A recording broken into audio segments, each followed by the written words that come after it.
الحمد للہ وکفا وسلام علی عبادہ الذین اصطفى اما بعد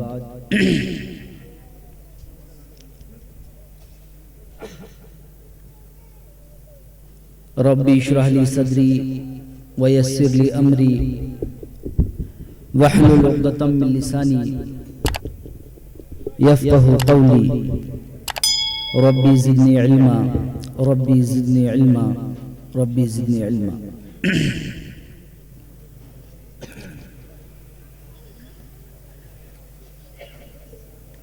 قال رسول اللہ صلی اللہ علیہ وسلم انا مدینۃ العلم وعلی بابها، وقال ایضا انما بعثت معلما۔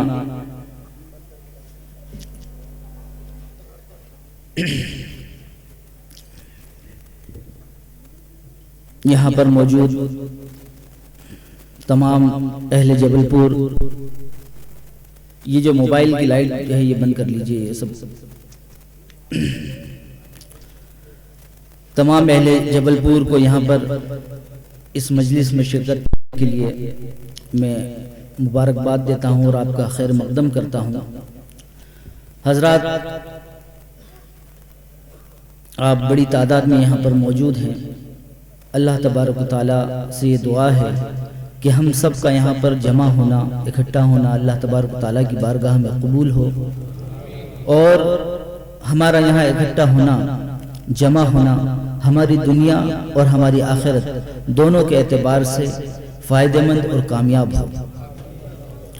حضرات، آپ لوگوں نے بڑے بڑے مقررین کو سنا ہوگا، بڑے تقریر کرنے والوں کو سنا ہوگا، اور ماشاءاللہ ہمارے جو ناظم صاحب ہیں ان میں بھی بہت انرجی ہے، تو لیکن کیا ہے کہ میں صاحب بہت ہی سادہ لب و لہجے میں اور ایک الگ انداز میں اپنی بات کہتا ہوں، شاید آپ لوگوں کے لیے وہ نئی بھی ہو، لیکن میں آپ لوگوں سے گزارش یہ کروں گا کہ میں آپ سے یہ درخواست نہیں کروں گا کہ آپ ہاتھ اٹھائیے یا نعرے لگائیے، کسی بھی چیز کی درخواست نہیں کروں گا، بس اتنی درخواست کروں گا کہ جو بات میں آپ حضرات کے سامنے عرض کروں اس کو آپ سنیے گا۔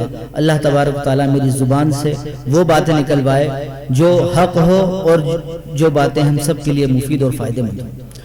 حضرات، مجھ سے یہاں پر جب کہا گیا کہ یہاں ایک ایسا پروگرام رکھنا چاہتے ہیں تو موضوع کے لیے پوچھا گیا، تو دیکھیے صاحب، میں تعلیم و تعلم کا کام کرتا ہوں، مدرسہ پڑھاتا ہوں، اور علم کے لیے ہی میری کوششیں اور کاوشیں رہتی ہے۔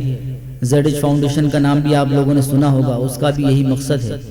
تو میں نے یہاں پر ضروری یہ سمجھا کہ یہاں پر موضوع بھی وہی رکھا جائے کہ علم کی اہمیت و فضیلت اور اسلام میں علم کا کیا مقام ہے۔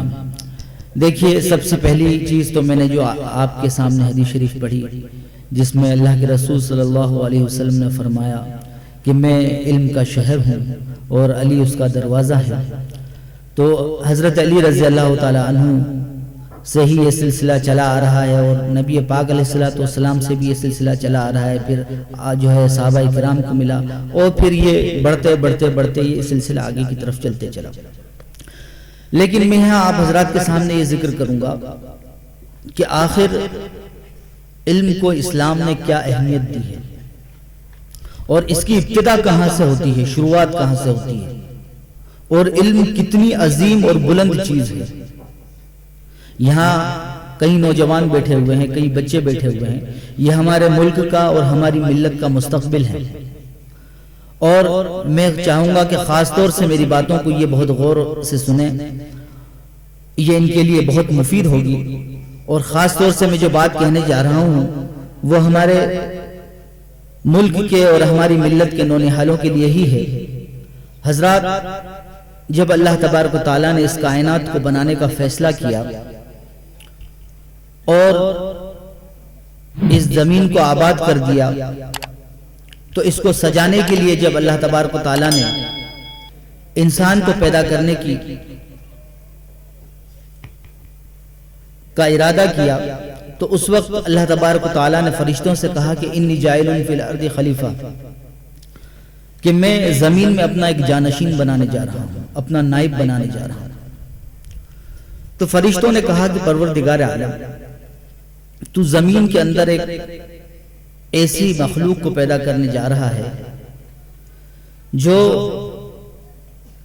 یفسد فیہا ویسفک الدماء، میں یفسد فیہا ویسفک الدماء، جو کیا کرے گی، جو مخلوق وہاں پر خون بہائے گی، آپس میں مار کاٹ کرے گی اور فساد مچائے گی۔ ہم کافی ہیں، نحن نسبح ونقدس لک، کہ ہم تیری تسبیح بیان کرتے ہیں اور تیری تقدیس بیان کرتے ہیں، ہم کافی ہیں تیری عبادت کے لیے۔ تو اللہ تبارک تعالیٰ نے فرمایا کہ انی عالم ما لا تعلمون، کہ میں وہ جانتا ہوں جو تم نہیں جانتے۔ لہٰذا اللہ تبارک تعالیٰ نے حضرت آدم علیہ السلام کی تخلیق فرمائی، اور تخلیق فرمانے کے بعد اب دیکھیے حضرت انسان کو بلند ترین مرتبہ دینا تھا، اور بلند ترین مرتبہ جس چیز سے حاصل ہوا حضرت انسان کو، اشرف المخلوقات جو بنا انسان، وہ کہاں سے بنا؟ اللہ تبارک و تعالیٰ نے انسان کو پیدا کیا اور فرشتوں سے یہ کہا کہ تم وہ نہیں جانتے جو میں جانتا ہوں، اور اس کے بعد کچھ چیزوں کے نام جو ہے اللہ تبارک و تعالیٰ نے فرشتوں سے پوچھے، کچھ سوالات کیے، یہ بتا دو وہ بتا دو۔ انہوں نے کہا کہ لا علم لنا الا ما علمتنا، ہمارے پاس تو اتنا ہی علم ہے جتنا تو نے ہمیں دیا، اور ہم نہیں جانتے اس کے بارے میں۔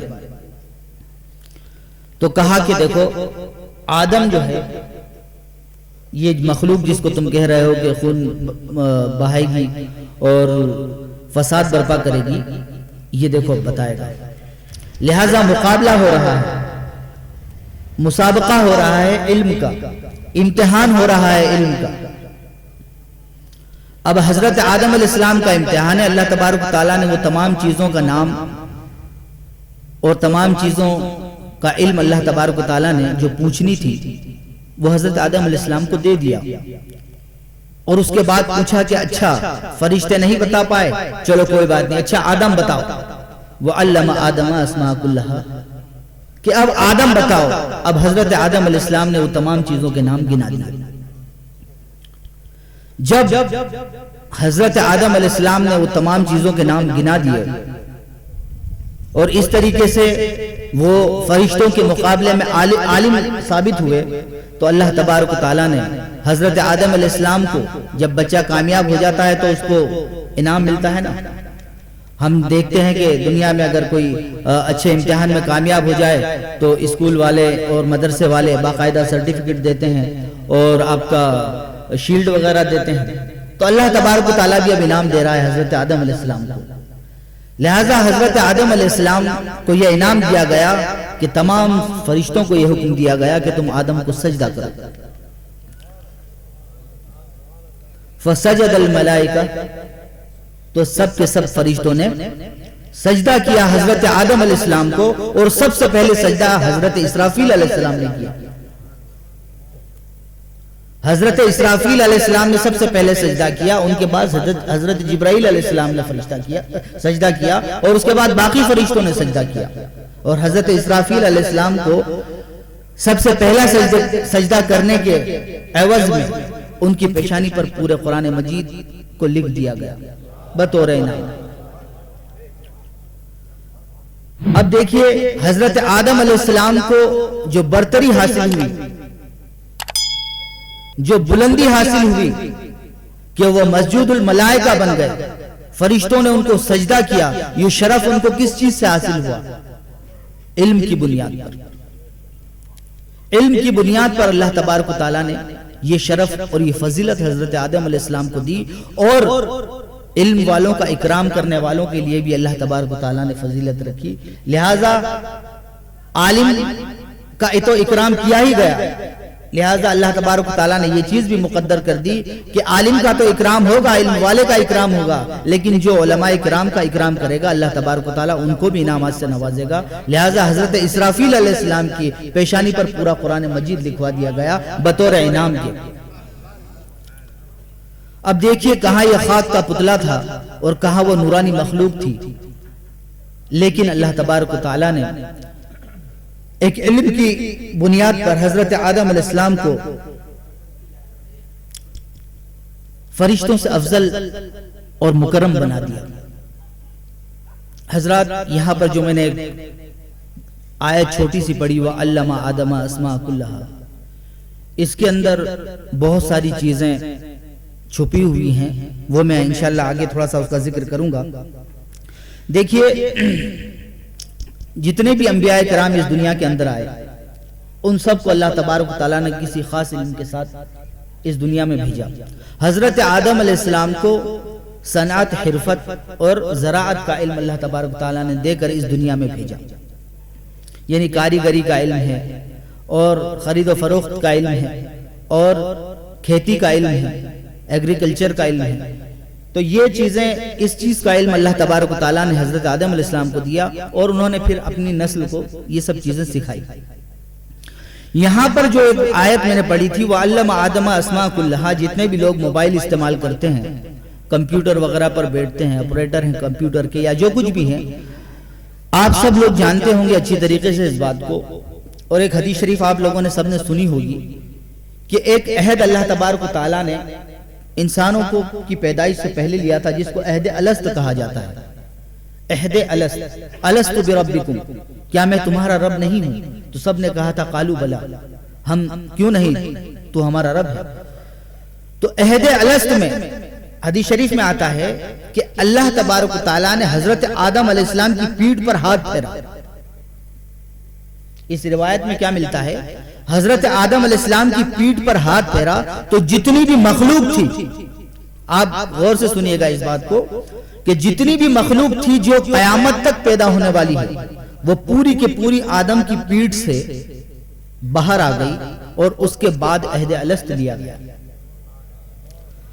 اب آج کے دور میں، اس دور میں اگر یہ باتیں کہی جاتی ہوگی تو ممکن ہے لوگوں کے لیے سمجھنا بڑا مشکل ہوتا ہوگا، لیکن آج ہم سافٹ ویئر اور ہارڈ ویئر کو اچھی طریقے سے جان چکے ہیں.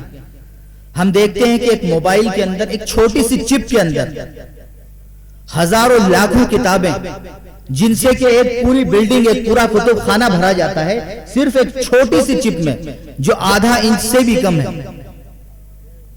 اس چپ کے اندر پورا کتب خانہ آ جاتا ہے. تو یہ کس چیز سے ممکن ہوا؟ سافٹ ویئر کے ذریعے سے ممکن ہوا.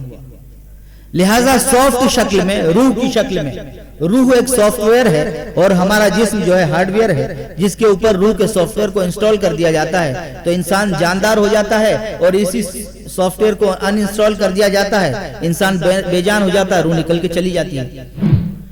تو جس طریقے سے ہم موبائل کے اندر سافٹ ویئر کی شکل میں ایک فولڈر کے اندر ہزاروں فولڈر بنا لیتے ہیں، ایک فولڈر کے اندر دوسرا، دوسرے کے اندر تیسرا، تیسرے کے اندر چوتھا، ہر ایک میں ہم کھولتے جائیں گے، بناتے جائیں گے تو بنتے چلے جائیں گے.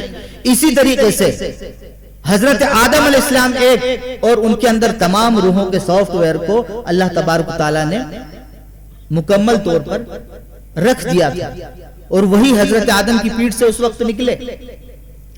تو اسی طریقے سے، جس طریقے سے عہد الست میں پوری مخلوق وہاں پر موجود تھی، حضرت آدم کی پیٹھ میں جو پیدا ہونے والی ہے، اسی طریقے سے وہ تمام علوم جو کہ قیامت تک نکلنے والے ہیں، حضرت آدم علیہ السلام کی روح کے اندر، حضرت آدم علیہ السلام کے وجود کے اندر وہ علم آدم اسماء کلھا کہہ کر اللہ تبارک تعالیٰ نے پھونک دیے تھے تمام علوم.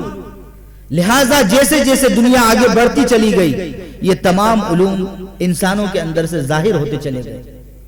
انسان نے کھیتی کا علم سیکھا، انسان نے کپڑا بنانے کا علم سیکھا، اور اسی طریقے سے مختلف قسم کی چیزیں انسان کرتا چلا گیا. اور وہ تمام علوم اللہ تبارک و تعالیٰ نے ابتدائے عالم میں ہی اور انسان کی ابتدائی دور کے اندر ہی آدم علیہ السلام کے اندر پھونک دیے تھے. خیر ابھی تو نہ جانے اتنے علوم ہم اس دنیا کے اندر دیکھ رہے ہیں. آج سائنس اور ٹیکنالوجی نے کہاں کتنی ترقی کر لی ہے. انسان جو ہے چاند پر پہنچ چکا ہے اور ہواؤں میں اڑ رہا ہے، زمین کی تہوں میں جا رہا ہے. یہ سب سائنسی ترقیاں ہوئی، یہ سارے علوم جو ظاہر ہوئے، یہ سب کے سب آدم علیہ السلام کی پیٹھ کے اندر اللہ تبارک و تعالیٰ نے پھونک دیے تھے. تو میرے محترم بزرگوں اور دوستوں، یہ علوم اللہ تبارک و تعالیٰ کی طرف سے آئے ہوئے ہیں جتنے بھی علوم اس دنیا کے اندر ہیں، اور وہ ہم سب کی تخلیق کے اندر اللہ تبارک و تعالیٰ نے ہماری فطرت کے اندر ان کو اتار دیا ہے۔ حضرات، حضرت آدم علیہ السلام کے بعد حضرت ادریس علیہ السلام اس دنیا میں آئے، اور حضرت ادریس علیہ السلام کو اللہ تبارک و تعالیٰ نے علم بالقلم کا ہنر دیا اور علم دیا، یعنی دنیا کے اندر حضرت ادریس علیہ السلام سے پہلے قلم کے ذریعے سے علم نہیں پھیلتا تھا، اور قلم کے ذریعے سے علم ایک دوسرے تک منتقل نہیں ہوتا تھا۔ اس سے پہلے صرف زبانی طور پر باتیں ادھر سے ادھر پہنچا دی جاتی تھی، معلومات کو ادھر سے ادھر پہنچا دیا جاتا تھا۔ لیکن حضرت ادریس علیہ السلام کے دور میں باقاعدہ قلم کا وجود ہوا، اور قلم کے ذریعے سے لکھنے پڑھنے کی حروف بنے، الفاظ بنے، اور پھر ان کو پتھروں پر اور مختلف چیزوں پر لکھنے کا ایک رواج بنا، اور اس طریقے سے ضبط تحریر میں جو ہے علم آنے لگا۔ اسی طریقے سے جتنے بھی انبیاء کرام آئے، چاہے وہ حضرت ادریس علیہ السلام ہو، حضرت آدم علیہ السلام ہو، سب کو اللہ تبارک تعالیٰ نے کسی خصوصی علم سے نوازا۔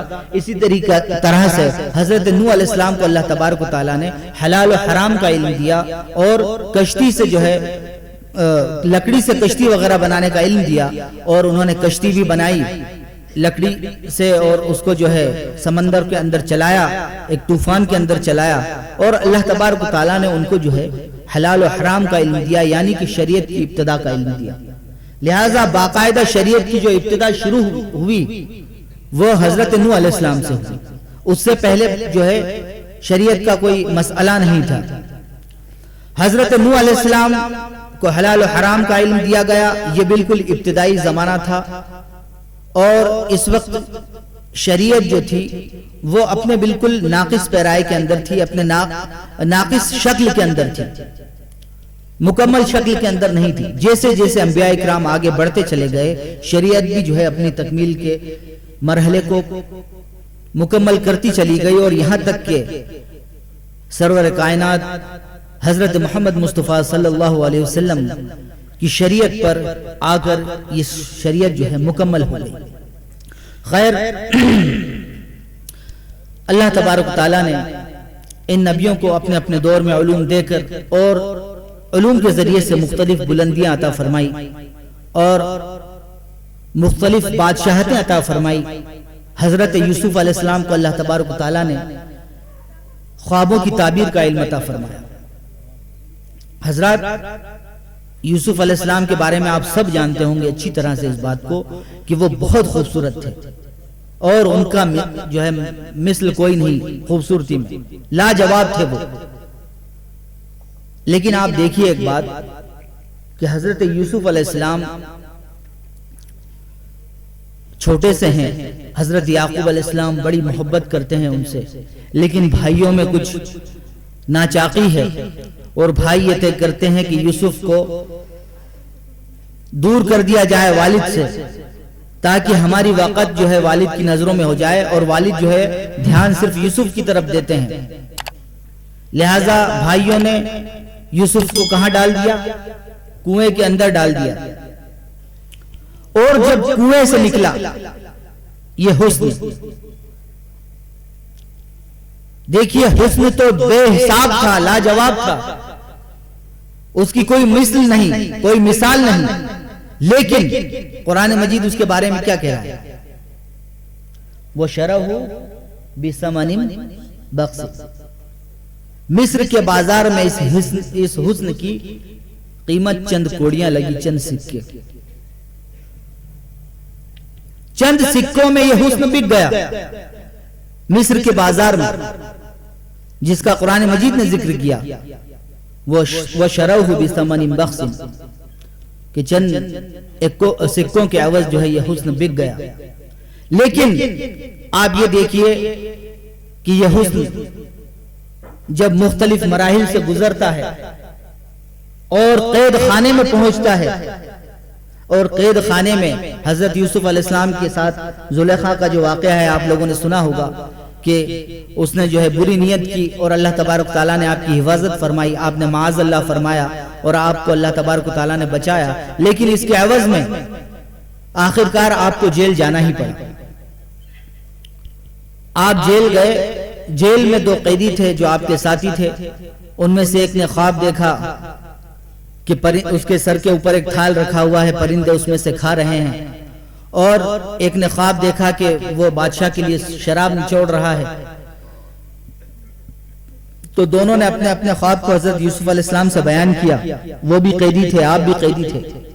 حضرت یوسف علیہ السلام نے کہا کہ ہاں میں تمہیں اس کی تعبیر بتاؤں گا، اللہ تبارک تعالیٰ نے مجھے خوابوں کی تعبیر کا علم دیا ہے۔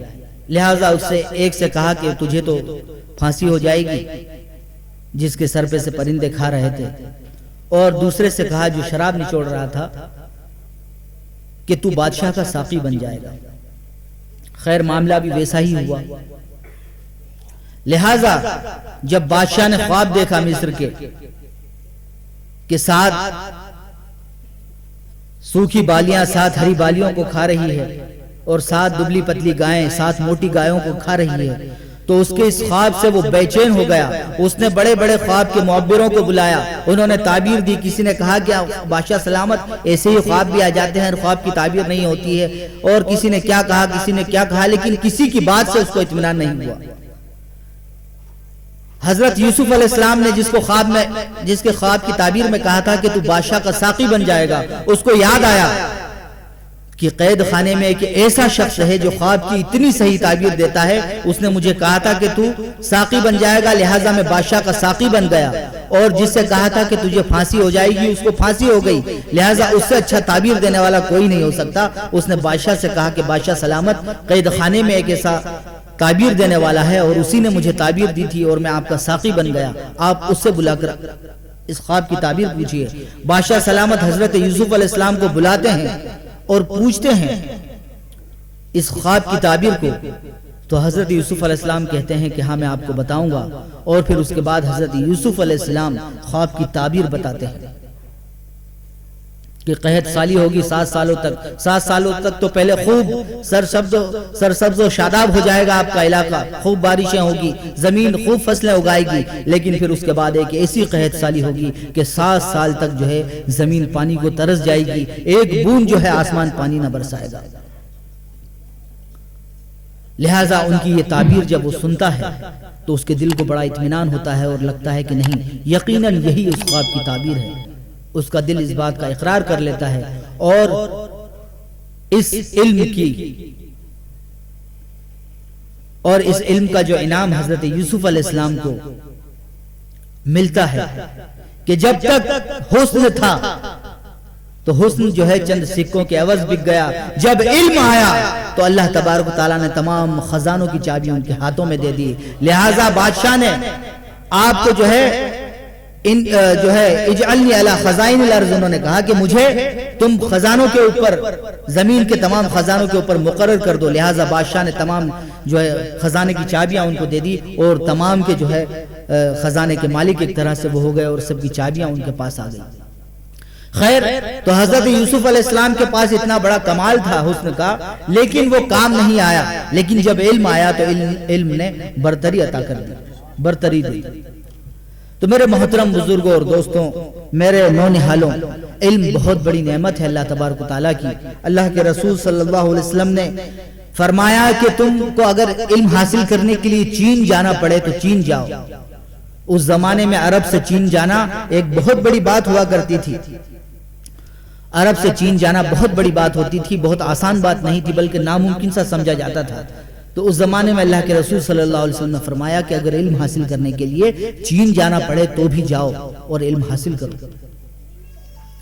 حضرات یہ علم وہ چیز ہے کہ ولیوں کو نبیوں پر جو ہے حاکم بنا دیتا ہے اور نبیوں کا استاد بنا دیتا ہے، ولیوں کو نبیوں کا استاد بنا دیتا ہے۔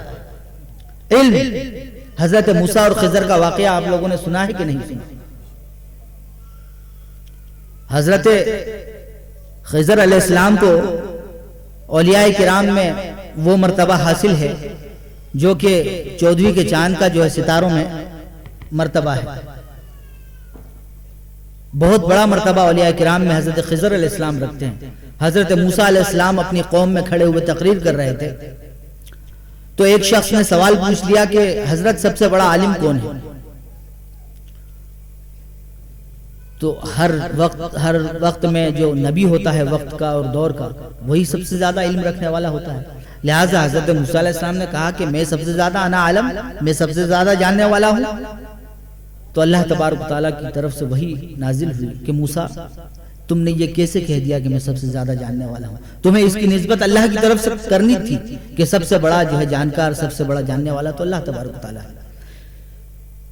لہٰذا اب تمہیں اس کی سزا میں تمہیں یہ بتاتے ہیں ہم کہ ہمارے کچھ ایسے بندے بھی ہیں جو تم سے بھی زیادہ علم رکھتے ہیں،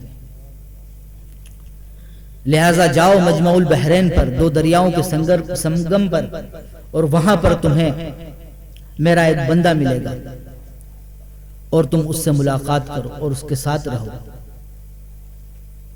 حضرت موسیٰ علیہ السلام کو جب یہ حکم ہوتا ہے تو موسیٰ علیہ السلام پوچھتے ہیں کہ پروردگار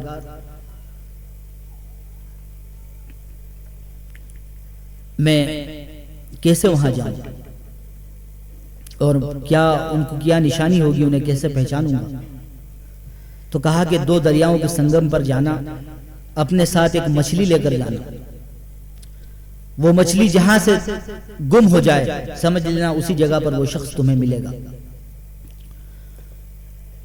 حضرت موسیٰ علیہ السلام نے یوشع ابن نون کو اپنے ساتھ لیا، اپنے خادم کو، اور دونوں چل پڑے مجمع البحرین کی طرف۔ مجمع البحرین افریقہ میں ہے۔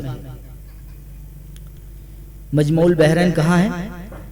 افریقہ میں ہے، جہاں پر دو دریاؤں کا سنگم ہے۔ خیر تو حضرت موسیٰ علیہ السلام اور یوشع ابن نون دونوں چل پڑے، ساتھ میں ایک مچھلی رکھ لی۔ اب چلتے چلتے چلتے چلتے راستے میں تھک گئے، ایک چٹان نظر آئی۔ حضرت موسیٰ علیہ السلام نے کہا کہ آؤ تھوڑی دیر آرام کر لیتے ہیں، کچھ کھا پی لیتے ہیں، ساتھ میں کھانے پینے کا سامان بھی لے کر گئے تھے۔ لہٰذا وہاں چٹان کے قریب بیٹھے اور اپنا توشہ وغیرہ نکالا، کھایا پیا، اور اس کے بعد موسیٰ علیہ السلام تھوڑی دیر ٹک کر آرام کرنے لگی، تھوڑا آرام کر لیں پھر چلتے ہیں آگے۔ اچانک کیا ہوا کہ حضرت موسیٰ علیہ السلام کی آنکھ لگ گئی، اور جب آنکھ آپ کی کھلی تو آپ فوراً اٹھے اور یوشع ابن نون سے کہا کہ ارے جلدی چلو، ہم لوگ کتنی دیر سو لیے، کتنی دیر آرام کر لیا، آگے چلنا ہے، ہمیں اس شخص سے ملاقات کرنی ہے۔ اب یہ دونوں آگے چل پڑے اور راستے میں حضرت موسیٰ علیہ السلام نے یوشع ابن نون سے پوچھا کہ بھئی وہ مچھلی کہاں گئی؟ کہا کہ ارے وہ مچھلی تو حضرت میں آپ کو بتانا ہی بھول گیا، وہ مچھلی جہاں ہم لوگ ٹھہرے تھے وہیں پر دھیرے سے تھیلی میں سے نکلی اور وہ تو دریا میں اتر گئی اور روانہ ہو گئی۔ وہ تو کہا کہ چلو واپس اسی جگہ پر وہ شخص ملے گا۔ اب دونوں اپنے قدموں کے نشانات دیکھتے ہوئے واپس اسی جگہ پر آئے تو کیا دیکھتے ہیں کہ اسی چٹان کے اوپر ایک شخص چادر کے اندر لپٹا ہوا بیٹھا ہوا ہے۔ حضرت موسیٰ علیہ السلام سلام کرتے ہیں تو حضرت خضر جواب کہتے ہیں کہ کس سرزمین کا سلام ہے؟ تو کہا کہ میں موسیٰ ہوں۔ کہا کون سے موسیٰ؟ بنی اسرائیل والے موسیٰ؟ کہا کہ ہاں وہی موسیٰ بنی اسرائیل والا۔ کہا کہ کیوں آئے ہو؟ پھر بتایا کہ مجھے حکم ہوا ہے۔ کہا کہ انک لن تستطیع معی صبرا، موسیٰ تم مت رہو میرے ساتھ، تم چلے جاؤ، تم میرے ساتھ صبر نہیں کر پاؤ گے۔ کہا کہ نہیں میں رہوں گا، آپ کیوں گھبرا رہے ہیں؟ بالکل میں آپ کے ساتھ رہوں گا اور ایسی کوئی بات پیش نہیں آئی۔ کہا کہ دیکھو میں تمہیں پھر کہہ رہا ہوں، تم میرے ساتھ صبر نہیں کر پاؤ گے، تم رہ نہیں پاؤ گے، چلے جاؤ۔ کہا کہ نہیں مجھے حکم ہوا ہے، میں آپ کے ساتھ رہوں گا۔ کہا کہ چلو ٹھیک ہے۔ اب دونوں نے جو ہے کشتی دریا کے اس پار جانا تھا، دریا کے اس پار جانے کے لیے ایک کشتی دیکھی تو سامنے سے کوئی ایک شخص نئی کشتی بالکل لیے چلا آ رہا تھا۔ حضرت خضر علیہ السلام نے اس کو بلایا اور کہا کہ دریا کے اس پار جانا ہے۔ حضرت خضر اور حضرت موسیٰ اس کشتی میں سوار ہوئے اور کشتی جو ہے دوسرے کنارے کی طرف رواں دواں ہو گئی۔ تھوڑی ہی دور کشتی چلی تھی دریا میں کہ ایک چڑیا آئی اور کشتی کی کنارے پر بیٹھ گئی اور اس نے ایک چونچ اپنی پانی کے اندر ڈبوئی، چونچ ماری پانی میں۔ تو حضرت خضر علیہ السلام نے موسیٰ علیہ السلام کو وہ چڑیا دکھا کر کہا کہ موسیٰ، اس دریا کے اندر اس چڑیا کے چونچ مارنے سے یقیناً پانی میں کچھ کمی ہو سکتی ہے۔ بتائیے اگر ایک چڑیا ایک دریا میں سے پانی پیے گی تو کیا دریا میں کمی ہوگی؟ اور ایک بالٹی میں سے پانی پیے گی تو کمی نہیں ہوگی۔ بالٹی میں سے بھی پانی پیے گی تو ہم پتہ نہیں لگا سکتے کہ کتنا پانی کم ہو گیا، وہ تو دریا تھا۔ تو کہا کہ موسیٰ، اس چڑیا نے جو دریا سے پانی پیا ہے، یقیناً اس کے اس پانی پینے سے دریا میں تو کمی ہو سکتی ہے، لیکن اللہ تبارک و تعالیٰ نے جو علم تمہیں دیا ہے اور مجھے دیا ہے اور اس پوری کائنات کو دیا ہے، وہ پورا علم دینے کے بعد اللہ تبارک و تعالیٰ کے علم کے اندر اتنی کمی بھی نہیں آئی جتنی کمی کہ اس چڑیا کے پانی پینے سے اس دریا میں آئی ہے۔ اس کے بعد حضرت خضر اور موسیٰ آگے بڑھتے چلے جاتے ہیں۔ حضرت خضر علیہ السلام جو شخص ہوتا ہے ناؤ والا، اس سے پیسے لینے کے لیے کہتے ہیں تو کہتا ہے کہ نہیں حضرت، میں اسے ہی چھوڑ دوں گا۔ تھوڑے آگے بڑھتے ہیں، حضرت خضر علیہ السلام اس کی کشتی توڑ دیتے ہیں۔ موسیٰ علیہ السلام کہتے ہیں کہ اما آپ کیا کر رہے ہیں، یہ آپ نے کشتی توڑ دی اس کی، آپ اس فری میں لے کے جا رہا ہے اس پار ندی کے، اور آپ کیسا سلوک کر رہے ہیں اس کے ساتھ، یہ تو غلط بات ہے۔ تو کہا دیکھو موسیٰ، میں نے تمہیں پہلے ہی کہا تھا تم میرے ساتھ صبر نہیں کر پاؤ گے، چلے جاؤ۔ کہا کہ ٹھیک کوئی بات نہیں، اب میں ٹھیک رہوں گا، آپ چلیے۔ خیر دریا کے اس پار جاتے ہیں۔ دریا کے اس پار جب جاتے ہیں تو تھوڑی دور چلتے ہیں، راستے میں کچھ بچے کھیلتے ہوئے نظر آتے ہیں۔ اب حضرت خضر علیہ السلام ایک بچے کو پکڑتے ہیں اور اس کا جو ہے سر دھڑ سے اکھاڑ دیتے ہیں، الگ کر دیتے ہیں، اس کو قتل کر دیتے ہیں وہیں۔ حضرت موسیٰ علیہ السلام جب یہ دیکھتے ہیں تو آپے سے باہر ہو جاتے ہیں، کیونکہ بہت جلالی تھے حضرت موسیٰ علیہ السلام، بہت جلالی تھے، ان کا غصہ جو ہے ایک دم بھڑک جاتا تھا۔ اب جب یہ دیکھا کہ کہا کہ اللہ اکبر، تم نے کیا کیا، یہ کیا انسانیت ہے، ایک بچے کو آپ نے قتل کر دیا، جان سے مار دیا، آپ کیا حیوان ہیں، درندے ہیں، کیا ہے آپ؟ حضرت خضر نے کہا دیکھو موسیٰ، میں نے پہلے ہی کہا تھا تم چلے جاؤ، میرے ساتھ صبر نہیں کر پاؤ گے، اب یہاں سے تم کو بالکل جانا ہی ہوگا۔ موسیٰ علیہ السلام نے کہا نہیں معاف کیجیے آپ، میں کچھ نہیں بولوں گا، میں آپ کے ساتھ ہوں، میں کچھ نہیں بولوں گا۔ پھر آگے بڑھتے ہیں۔ اب اس زمانے میں دستور یہ تھا، بہت پرانا زمانہ ہے، تو ہزاروں سال پرانی باتیں ہیں۔ اس زمانے میں یہ دستور تھا کہ جب لوگ کسی بستی میں جاتے تھے تو بستی والوں سے کہتے تھے کہ بھئی ہماری دعوت کرو، تو بستی والے دعوت کیا کرتے تھے۔ اب حضرت خضر اور حضرت موسیٰ پہنچے بستی میں، تو انہوں نے کہا بھئی ہماری دعوت کرو، تو بستی والوں نے کہا کہ ہم دعوت نہیں کریں گے، اپنے راستے چلتے رہو، آگے بڑھو۔ اب جب بستی والوں نے جو ہے دعوت کرنے سے انکار کر دیا تو حضرت موسیٰ علیہ السلام پھر ناراض ہو گئے کہ کیسے لوگ ہیں یہ؟ خیر بھوک بھی تیز لگی ہوگی، غصے کا عالم تھا، اس بستی سے آگے بڑھنے لگے۔ تو بستی کے بالکل کنارے پر جب پہنچتے ہیں تو حضرت خضر علیہ السلام دیکھتے ہیں کہ ایک دیوار بالکل گرنے کو ہے، بالکل ٹیڑھی ہو چکی ہے۔ تو آپ اس دیوار کے پاس کھڑے ہوتے ہیں اور اس دیوار کو سیدھا کرنے لگتے ہیں۔ تو حضرت موسیٰ علیہ السلام کہتے ہیں کہ ارے رہنے دیجئے، کیا ضرورت ہے ان لوگوں کی دیوار کو سیدھا کرنے کی، ان لوگوں نے کھانا تک نہیں دیا ہم کو، گر جانے دیجئے اس دیوار کو۔ تو حضرت خضر علیہ السلام کہتے ہیں کہ ھذا فراق بینی و بینک، اب جو ہے میرے اور تمہارے درمیان جدائی ہے، اب تم نہیں رہ سکتے، اب حد ہو گئی ہے، اور اب سن لو کہ میں نے یہ جو کچھ کیا اس کا تمہیں علم نہیں ہے، میں نے کیوں کیا مجھے اس کا علم ہے، اب سنو میں تمہیں بتاتا ہوں۔ لہٰذا حضرت خضر علیہ السلام حضرت موسیٰ علیہ السلام کو بتاتے ہیں کہ وہ کشتی جو میں نے توڑ دی وہ اس لیے توڑ دی کہ وہ شخص ایک ایسی جگہ پر جا رہا تھا جہاں پر ایک ظالم بادشاہ رہتا ہے، اور جب بھی کسی کی نئی کشتی کو دیکھتا ہے تو اس سے چھین لیتا ہے، اور یہ شخص بہت غریب اور بہت ہی نادار انسان ہے، اور اس کے پاس کمانے کے لیے اس کشتی کے علاوہ کچھ اور نہیں ہے، اس لیے میں نے اس کو عیبدار بنا دیا تاکہ وہ اس کو چھینے نہیں بادشاہ۔ دوسری چیز تم نے اعتراض کیا کہ میں نے ایک بچے کو کیوں مار ڈالا، قتل کر دیا، تو کہا کہ اس کو میں نے اس لیے مار دیا کہ وہ بچہ آگے چل کر اپنے ماں باپ کو کافر بنانے والا تھا، لہٰذا میں نے اس کو مار دیا، اللہ تبارک تعالیٰ اس کے بدلے ان ماں باپ کو ایک نیک اور صالح اولاد عطا فرمائے گا۔ اور اب تم اعتراض کر رہے ہو اس دیوار کے اوپر کہ یہ دیوار گر جانے دیجئے، کیوں نہیں گرنے دی، کیوں سیدھا کر رہے ہیں؟ تو اس کا جواب یہ ہے کہ اس دیوار کے نیچے 2 یتیم بچوں کا خزانہ گڑا ہوا ہے، جن کے لیے اللہ تبارک تعالیٰ نے یہ مقدر کر دیا ہے کہ جب وہ جوان ہو جائیں گے، پختہ عمر کو پہنچ جائیں گے، تو اللہ تبارک تعالیٰ کے حکم سے یہ خزانہ ان کو مل جائے گا۔ لہٰذا یہ یتیموں کی امانت ہے، اور اس امانت کو محفوظ رکھنے کے لیے میں نے اس دیوار کو سیدھا کر دیا۔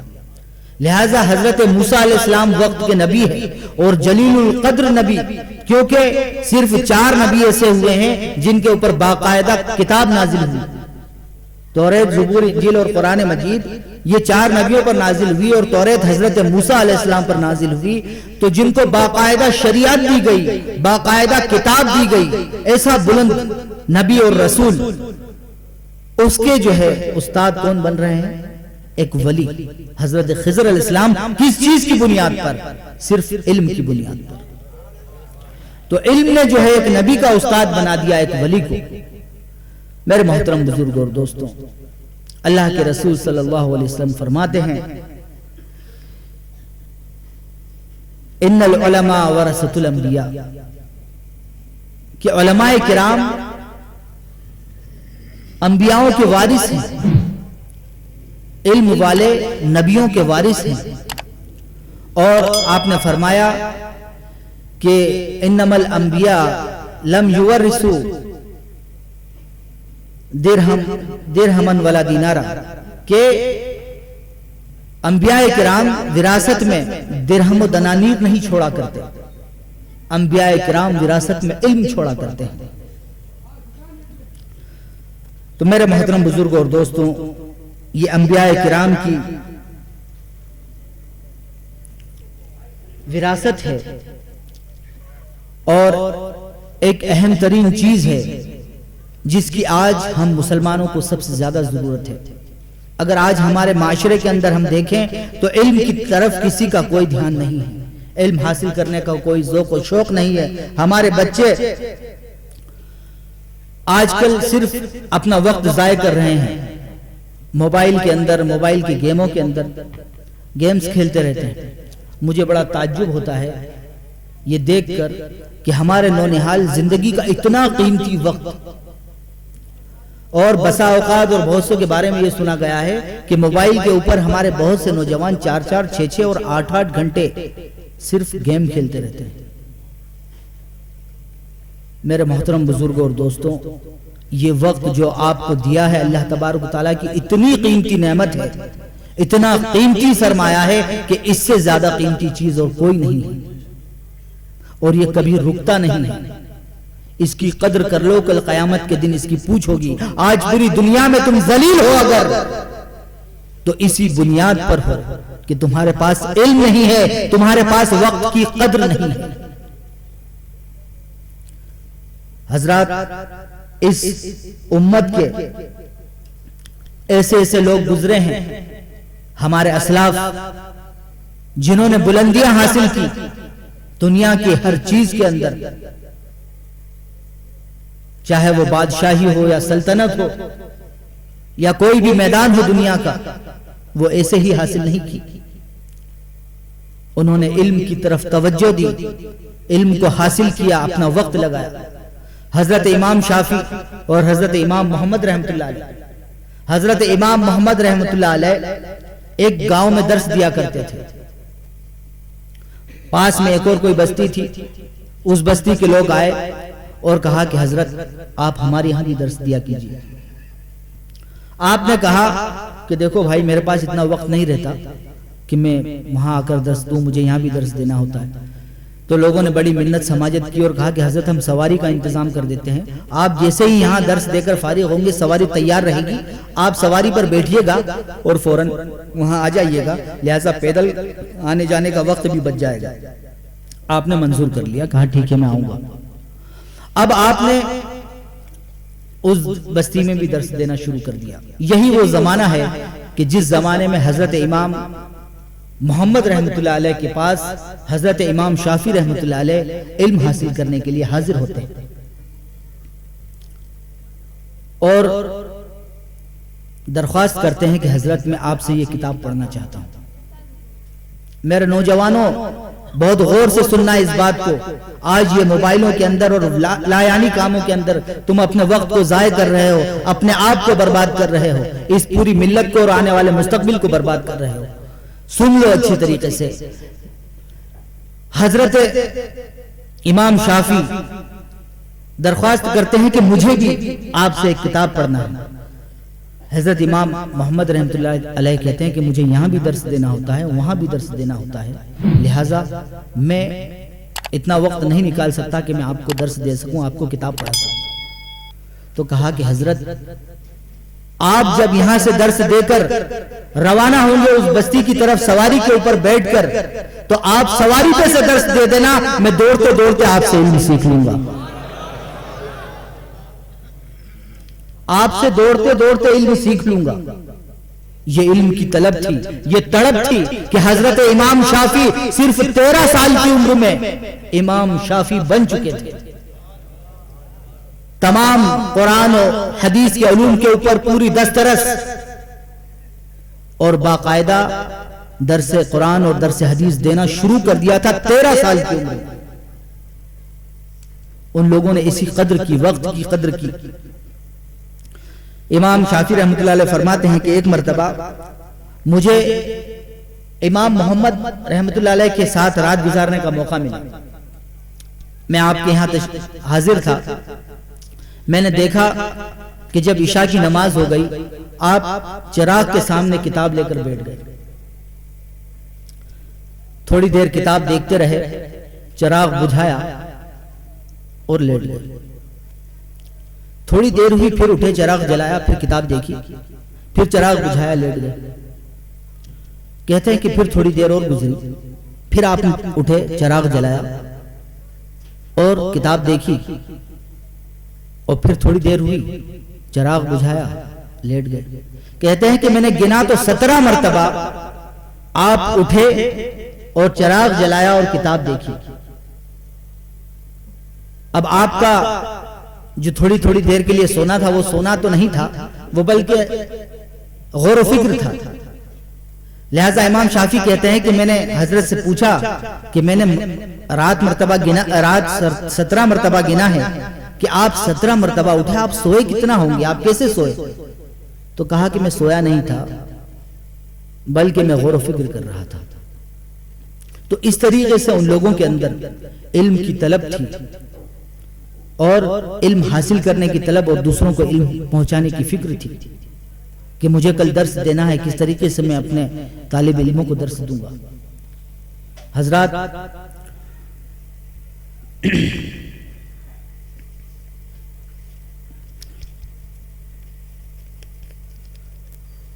اور بھی ہمارے ایسے بہت سارے اسلاف، بہت سارے ہمارے امام، جنہوں نے اپنی بڑی قربانیاں دی۔ بزرگان دین کو یہ مت سمجھیے گا کہ علم سے عاری تھے، یہ مت سمجھنا کہ یہ بزرگان دین جتنے بڑے بڑے علماء کرام ہیں، یہ جتنے بڑے بڑے ہمارے صوفیاء کرام ہیں، یہ علم سے خالی تھے، ایسا کبھی مت سوچنا۔ علم کے سمندر تھے، بحر بے قرار تھے۔ وہ علم تھا کہ کوئی حاصل نہیں کر سکتا آج کے دور کے اندر۔ تو میرے محترم بزرگوں اور دوستوں، حضرت جنید بغدادی رحمۃ اللہ علیہ فرماتے ہیں حضرت بایزید بستامی کے بارے میں کہ جس طریقے سے فرشتوں کے اندر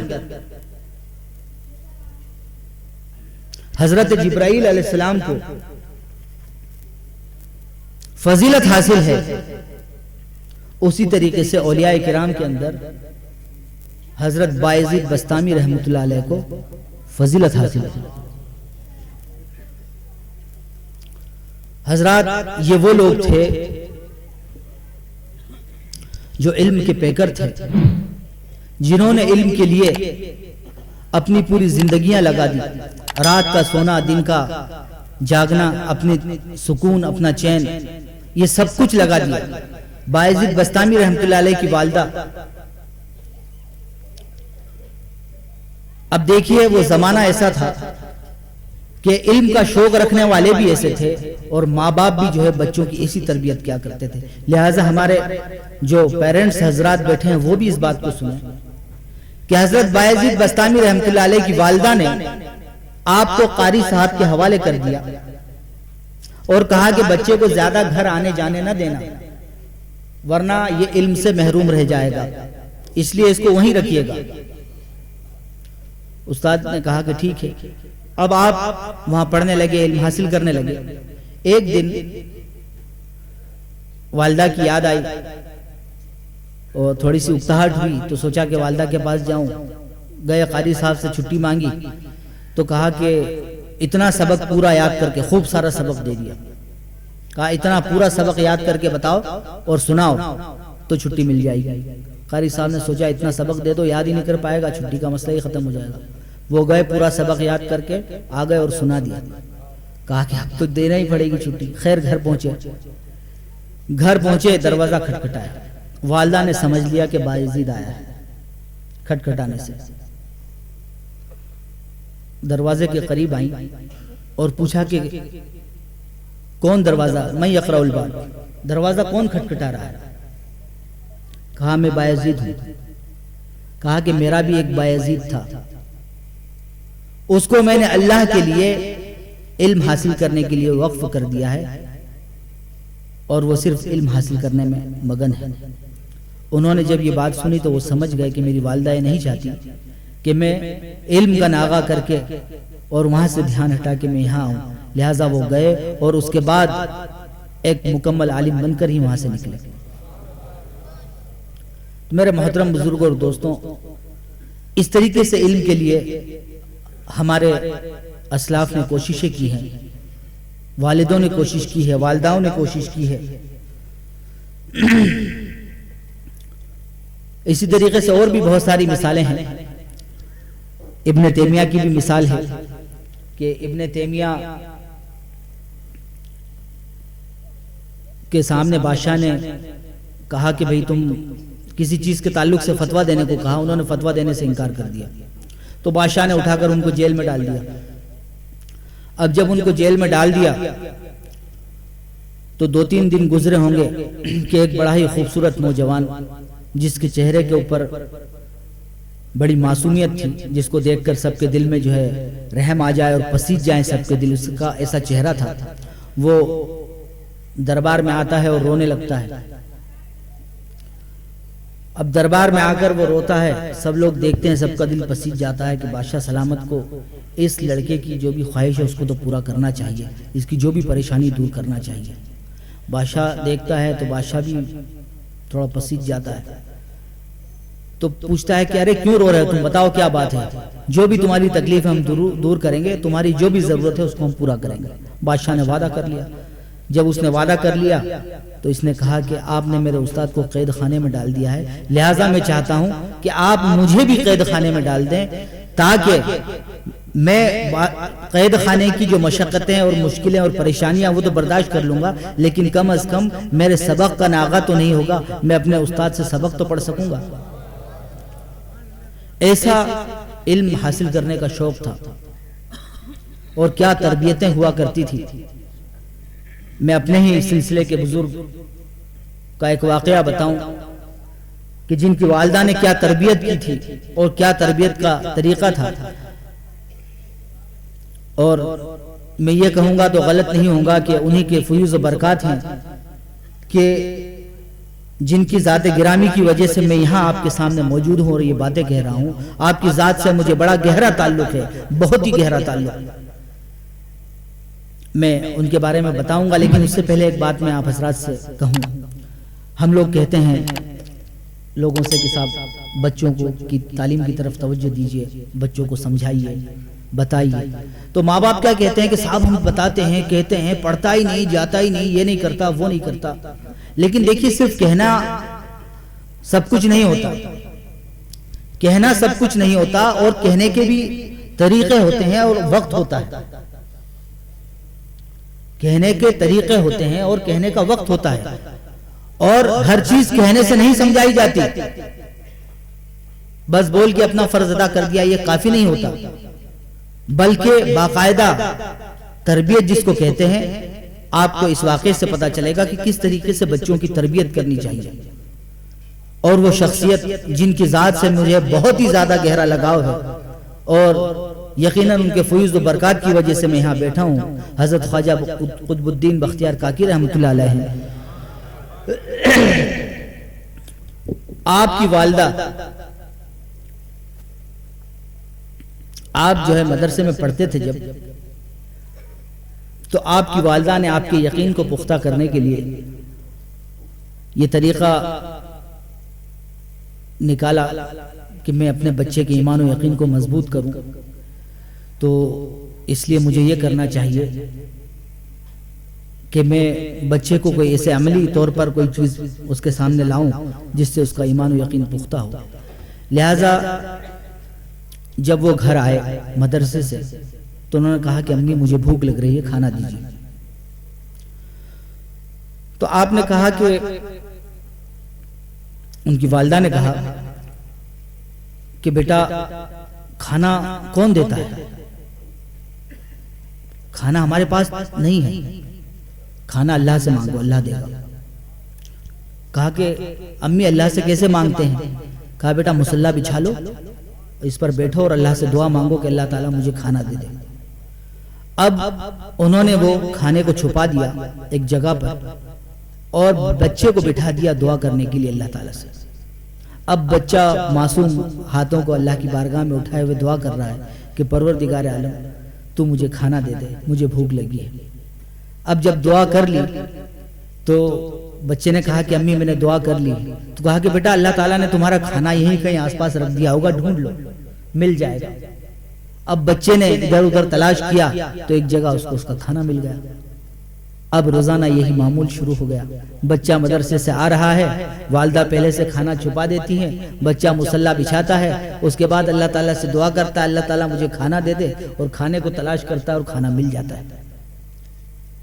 اب ایک دن کا واقعہ ایسا ہوتا ہے کہ والدہ کہیں رشتہ داروں میں چلی جاتی ہیں اور ان کے ذہن سے نکل جاتا ہے کہ کھانا چھپانا ہے، کھانا چھپانا بھول جاتی ہیں، اور بچہ گھر آ جاتا ہے. بچہ گھر آ جاتا ہے. اب ماں ادھر بالکل گھبرا رہی ہے، مطلب ماں کو اچانک یاد آتا ہے کافی دیر کے بعد کہ ارے میں کھانا چھپانا تو بھول ہی گئی، اب کیا ہوگا؟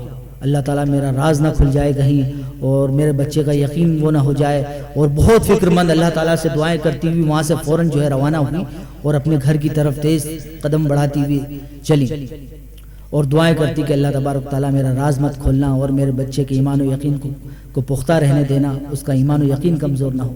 خیر وہ گھر پہ آتی ہیں تو دیکھتی ہیں کہ بچہ سو چکا ہے. وہ سوچتی ہے کہ کافی بھوکا رہا ہوگا اور بھوک کی وجہ سے یہ سو گیا. خیر تھوڑی دیر کے بعد وہ بچے کو جگاتی ہیں اور کھانا اس کے سامنے پیش کرتی ہیں کہ بیٹا کھانا کھا لو، تم بہت بھوکے ہو گئے. تو بیٹا کہتا ہے کہ امی جان میں نے تو کھانا کھا لیا. تو بولا بیٹا کھانا کہاں سے آیا؟ کہا کہ میں نے اللہ تبارک تعالیٰ سے دعا مانگی تھی کہ اللہ تعالیٰ مجھے بھوک لگی ہے، مجھے کھانا دے دے. تو مجھے کھانا میں نے تلاش کیا تو مل گیا، اور آج تو مجھے بہت ہی اچھا کھانا ملا. آج بہت اچھا والا کھانا اللہ تبارک تعالیٰ نے بھیجا تھا. تو میرے محترم بزرگوں اور دوستوں، اس طریقے سے والدین تربیت کیا کرتے تھے اپنے بچوں کی. اور آج ہمارے معاشرے میں ہم صرف چند باتیں کہہ کر اپنے بچوں کو اور سمجھتے ہیں کہ اپنا فرض ادا کر لیا. میرے بھائیوں، علم کی بڑی فضیلت ہے، علم کی بہت اہمیت ہے. علم نور ہے اور جہالت تاریکی ہے. علم حاصل کرنے کے بعد ہی انسان بنتا ہے باقاعدہ. اگر علم سے مکمل خالی ہے تو وہ جانور ہے، جانور میں اور اس میں کوئی فرق نہیں. میرے محترم بزرگوں اور دوستوں، اللہ کے رسول صلی اللہ علیہ وسلم نے کیا فرمایا؟ انما بعثت معلما، مجھے معلم بنا کر بھیجا گیا. اللہ کے رسول صلی اللہ علیہ وسلم کیا تھے؟ امی. کیا تھے؟ امی، جس نے کسی سے پڑھنا لکھنا نہ سیکھا ہو۔ اب یہاں دیکھیے اللہ تبارک و تعالی نے جو خصوصی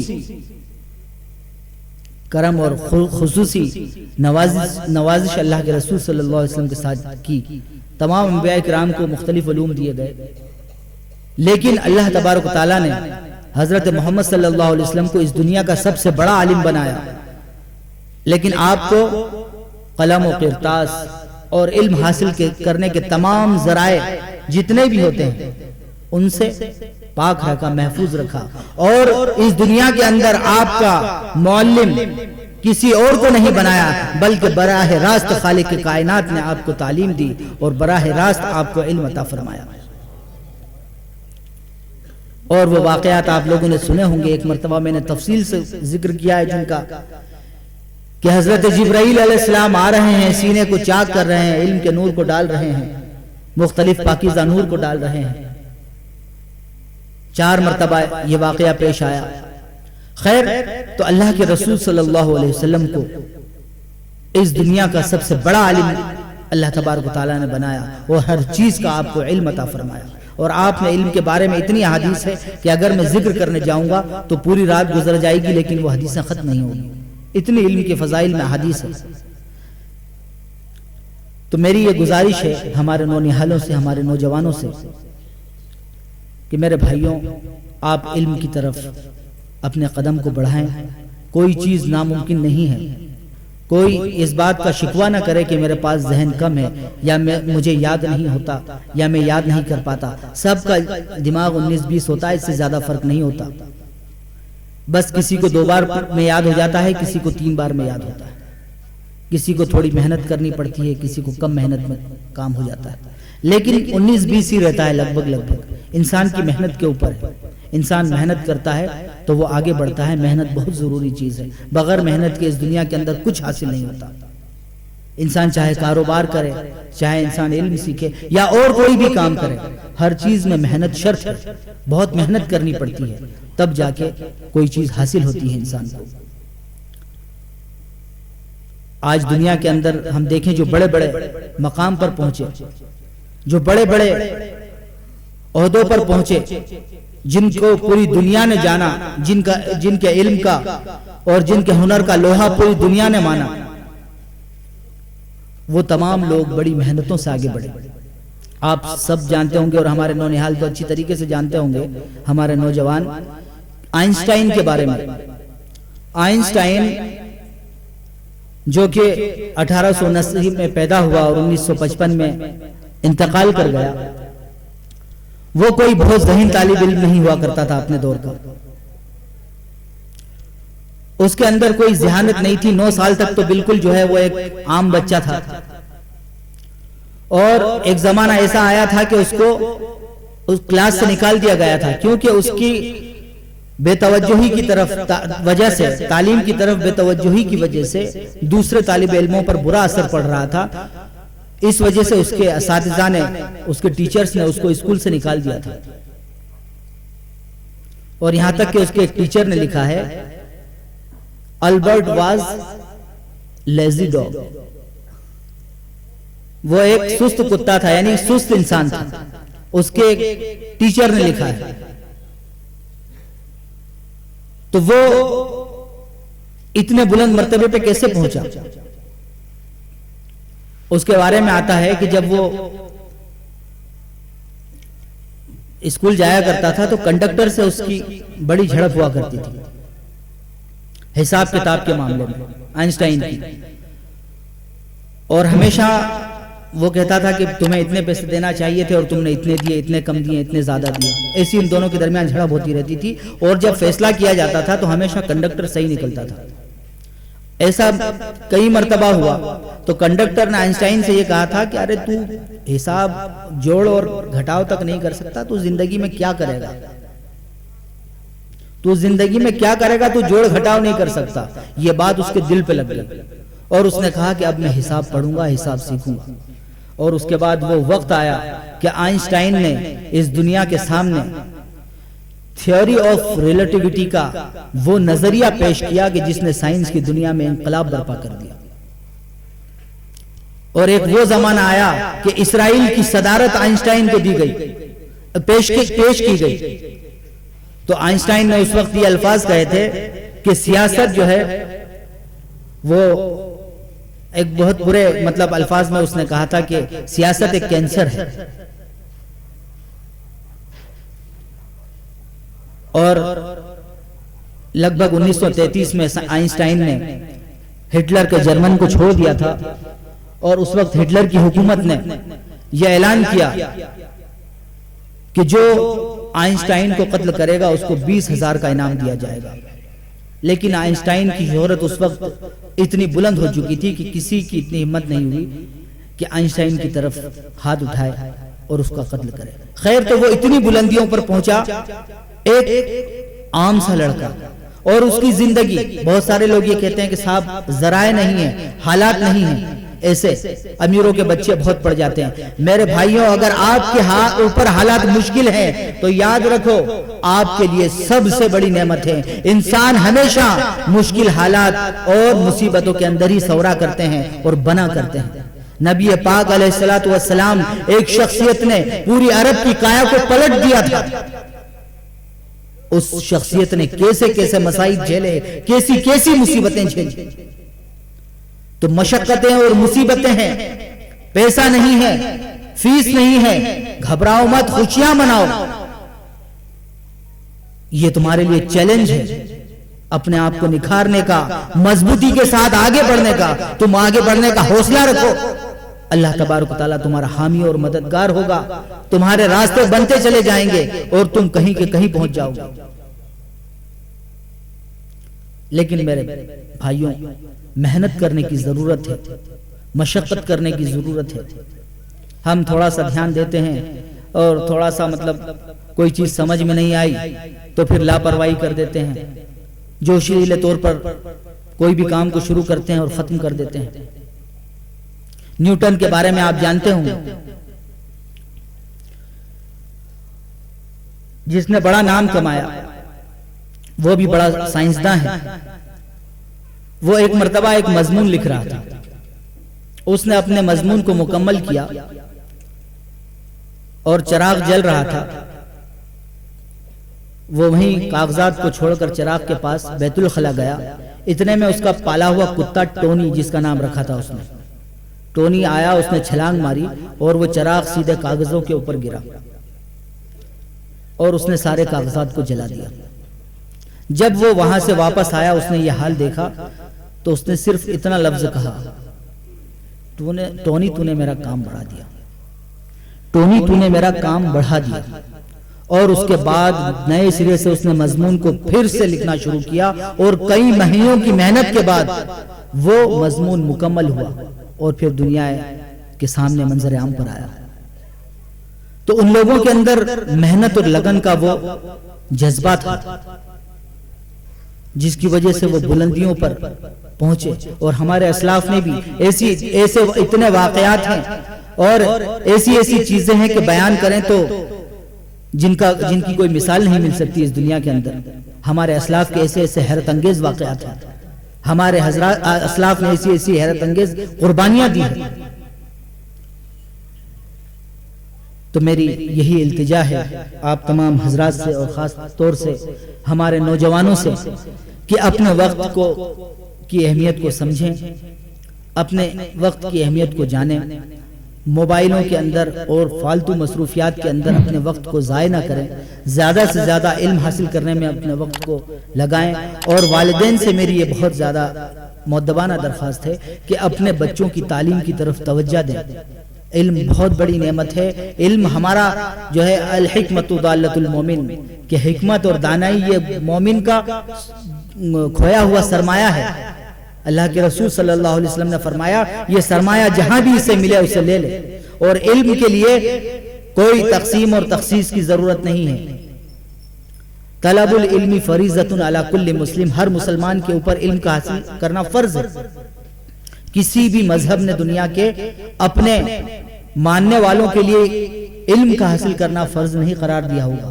لیکن اسلام نے اپنے ماننے والوں کے لیے علم حاصل کرنے کو فرض قرار دیا.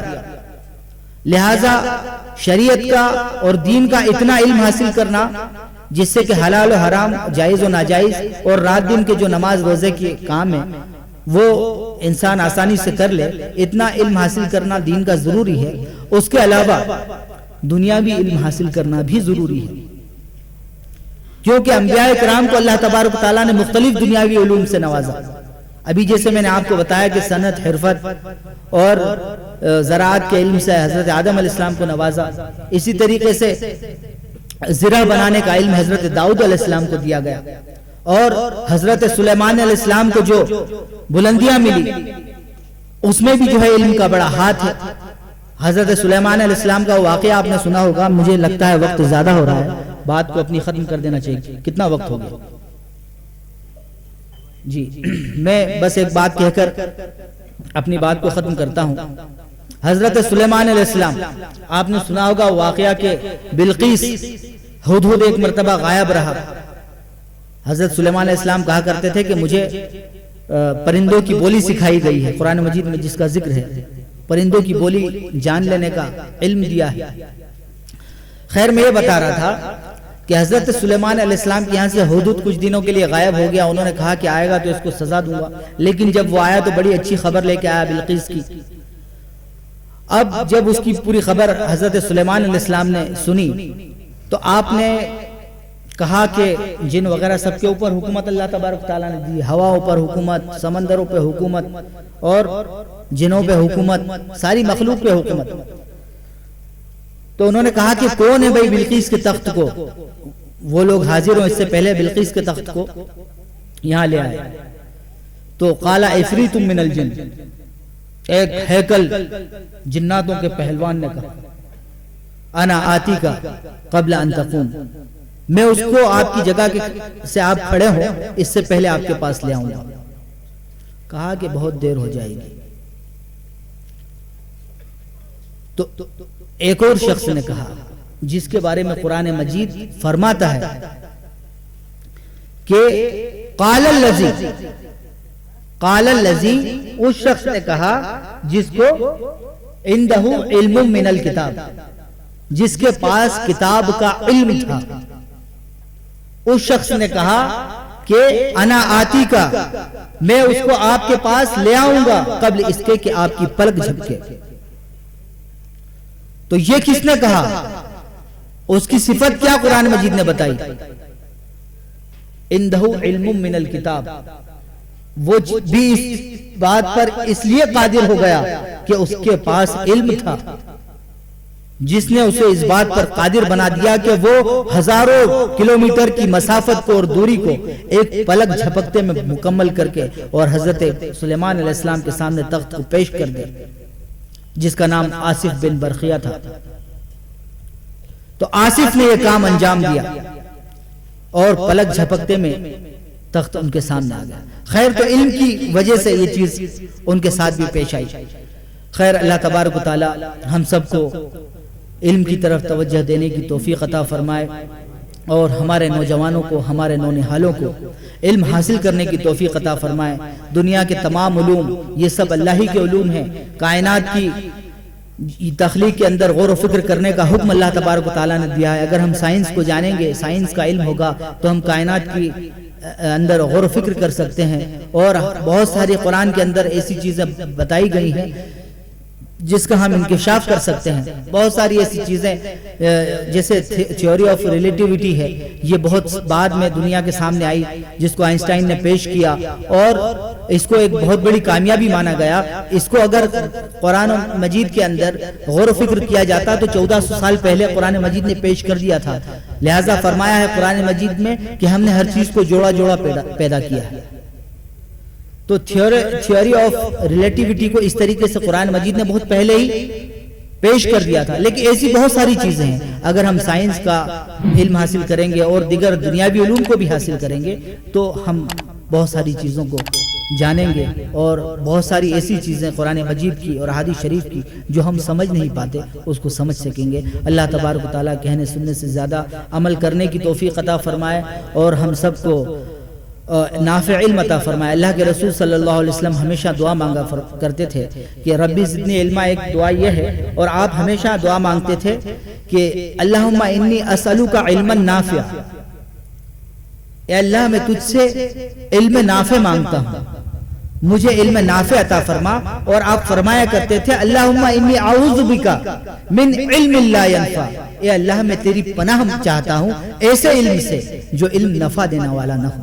لہٰذا آئیے ہم سب اللہ تبارک و تعالیٰ سے دعا کریں کہ اللہ تبارک و تعالیٰ ہم سب کو نفع دینے والا علم عطا فرمائے، اور ہمارے نونہالوں کو ہر طرح کا علم، دنیاوی علوم، دینی علوم سے نوازے، اور قرآن مجید کے اندر اور حدیث شریف میں غور و خوض کرنے کی توفیق عطا فرمائے۔ اللہ تبارک و تعالیٰ اس بے علمی کا جو زمانہ ہمارے اوپر اور جو دور آیا ہے، اس دور کو اور اس اندھیرے کو جلد ختم کرے، اور علم کے نور سے ہماری پوری ملت کو منور فرما دے۔ وآخر دعوانا الحمدللہ رب العالمین۔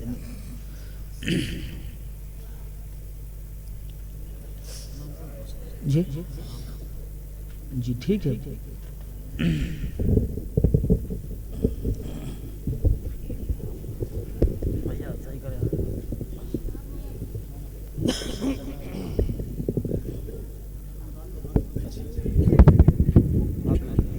یا نبی سلام علیکہ، یا رسول سلام علیکہ، یا حبیب سلام علیکہ، صلوات اللہ علیکہ، رحمتوں کے تاج والے، دو جہاں کے راج والے، عرش کی معراج والے، عاصیوں کی لاج والے، یا نبی سلام علیکہ، یا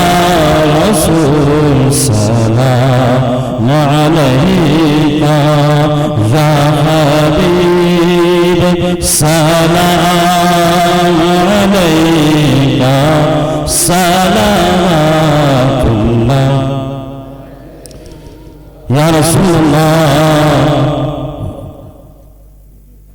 یا رسول اللہ، کرو عطیر محبوب دامر، کر کرم۔ الصلاة والسلام عليك يا رسول الله وعلى آلك وأصحابك يا حبيب الله، الصلاة والسلام عليك يا نبي الله وعلى آلك. الفاتحة. الحمد لله رب العالمين، والصلاة والسلام على سيد المرسلين وعلى آله الطيبين الطاهرين. ربنا آتنا في الدنيا حسنة وفي الآخرة حسنة وقنا عذاب النار. ربنا لا تزغ قلوبنا بعد إذ هديتنا وهب لنا من لدنك رحمة إنك أنت الوهاب. ربنا حبب إلينا الإيمان وزينه في قلوبنا وكره إلينا الكفر والفسوق والعصيان. اللهم اجعلنا من الراشدين. اللهم إنا نسألك علما نافعا ورزقا واسعا وشفاء من كل داء وحفظا من كل بلاء. اللهم نسألك الهدى والتقى والعفاف والغنى.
ربنا تقبل منا إنك أنت السميع العليم وتب علينا إنك أنت التواب الرحيم إن الله وملائكته يصلون على النبي يا أيها الذين آمنوا صلوا عليه وسلموا تسليما اللهم صل على سيدنا نبينا وعلى آل سيدنا نبينا مولانا محمد وبارك وسلم سبحان ربك رب العزة عما يصفون وسلام على المرسلين والحمد لله رب العالمين برحمتك يا أرحم الراحمين.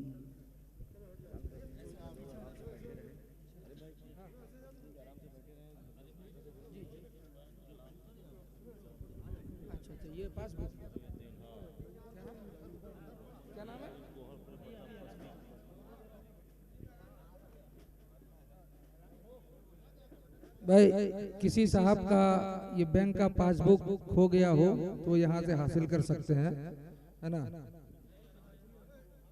کیا نام ہے اس میں؟